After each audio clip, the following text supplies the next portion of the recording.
Okay, so someone asked me to demonstrate how to make a query that when an end user runs it, the case results will only be the cases assigned to them. So if you recall in our ticket tracker table, there's an associate name field. The associate name field is linked to the employee directory table. So this is the kind of dependency that's necessary to make that functionality work, because you're going to need a consistent associate name everywhere the associate name appears, or else this won't work. So essentially what you need is, right now we do not have a login. We need to create a rudimentary login, or at least user selection. I could do an entire series of tutorials about logins and the pros and cons. This one really isn't meant to be dealing with database security. So it's not going to be a secure login. It's just basically a way for the associate to put in their name, and then the database uses that name for filtering purposes. Well, that name has to be the same as this, because if Leon Kennedy logs in and he accidentally misspells his name, then the filter would not work right. So basically what we're going to do is we're going to create a login that has exactly the same dependency as this column. So right now the employee directory is the source of the values in this column.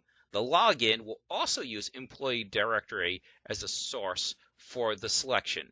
And then the final piece of the puzzle is the query is going to then compare the two. The query will say, okay, which name was selected as the login? Wherever that name is used as associate name, return those cases. So that's it in a nutshell. Now let's actually get into it. So let's start by clicking on Create, Blank Form, View, Design, Property Sheet. Going to make a couple of changes that we typically do. We're going to change border style to thin, record selector, no, navigation button, no. We're going to make sure the form is using the employee directory as its source. So make sure the dot is there, that you've selected it. Go to Data, Record Source, Employee Directory. Now that we've done that, we can now use objects that use that as the source of their values. So if we go to Combo Box, we'll just put this in the middle somewhere. And because there is that linkage, that data linkage to the form, you have 3 choices instead of 2. So the bottom choice is if you make a change to the drop-down box and then there's fields that get changed based on that selection. We don't want that. We're simply selecting, we simply want to be able to select the name. So we're going to click on Next. We said it has to be employee directory, again, because we want consistent values across the database. Click on Next. Push employee name over. Next. Employee name is going to be sorted ascending. Next. You can widen this so you don't have any clipping issues,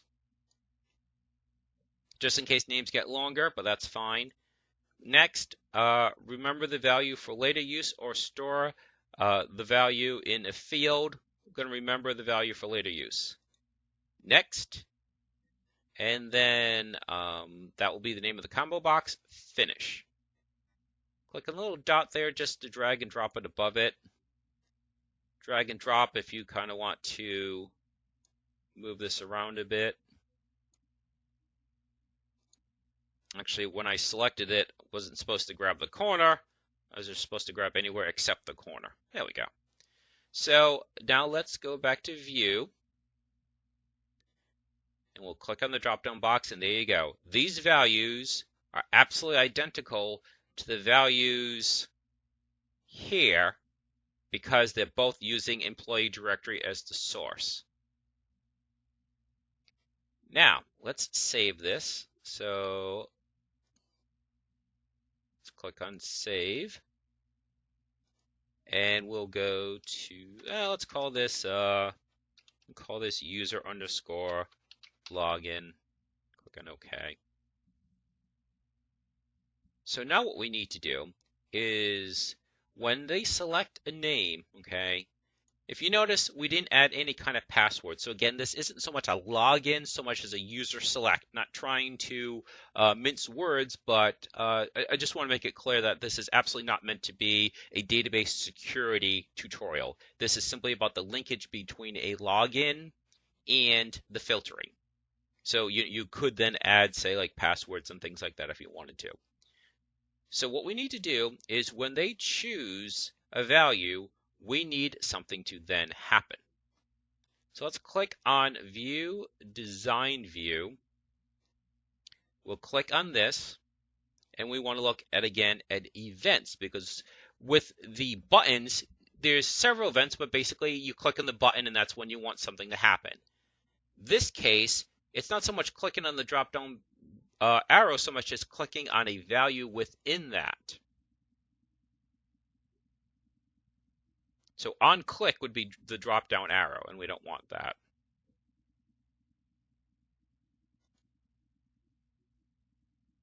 So let's do on change.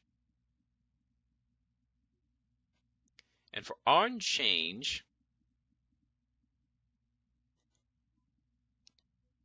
let's do, in this case, we're going to do a macro instead of VB like we've done in the other ones. And what we're going to do is we're going to open a form. So let's go to open form. The form name, we're going to use the all reports because we said that ultimately we want the username to determine the values on the reports. Okay. That's fine. And actually,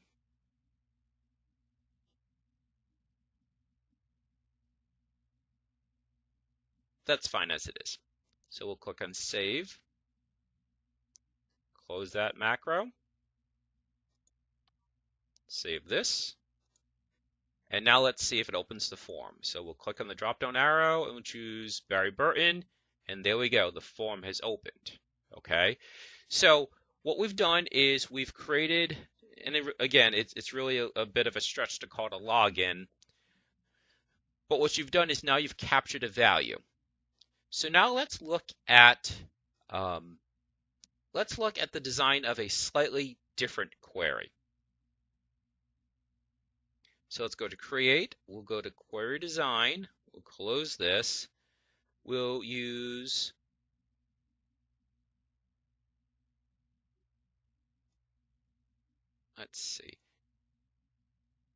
Let's use the ticket tracker table. We'll use all the values. But now we want to look at associate name. So the associate name needs to match the login. So if you right click here, you can choose build. And what we want, this is a little bit crazy to look at first, but basically this is showing you the various objects in the database. Okay, so what we want,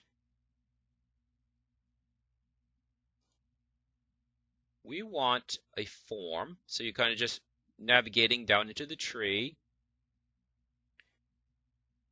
For loaded forms, we want the user login, and we want combo 0.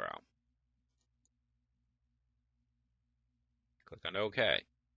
So what this is saying, where the associate name is equal to combo 0, show those cases. We will now save this. We'll call this my underscore cases. Click on OK. Close it. Close this, and now we'll do this from scratch. We'll click on the drop-down arrow. We'll click on Leon Kennedy. And then we haven't added it here yet, so we'll just run it from here. So we'll double click on my cases. And as you can see, only Leon Kennedy came up. So let's make sure it's really working. We'll close user login. We'll close that.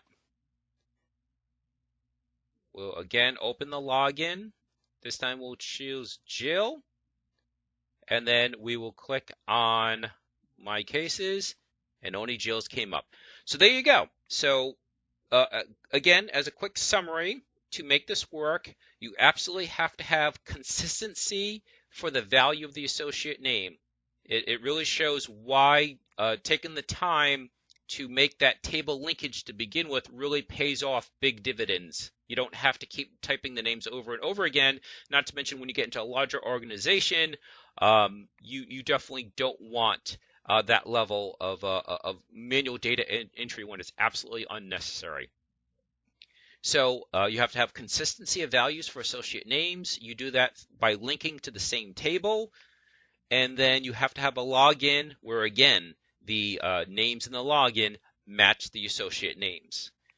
The final step would be you would need to create a button that says like My Reports and link it to the new query just as we linked these. If you want, I can do that, but we already covered that in another tutorial. So I think that's it for now.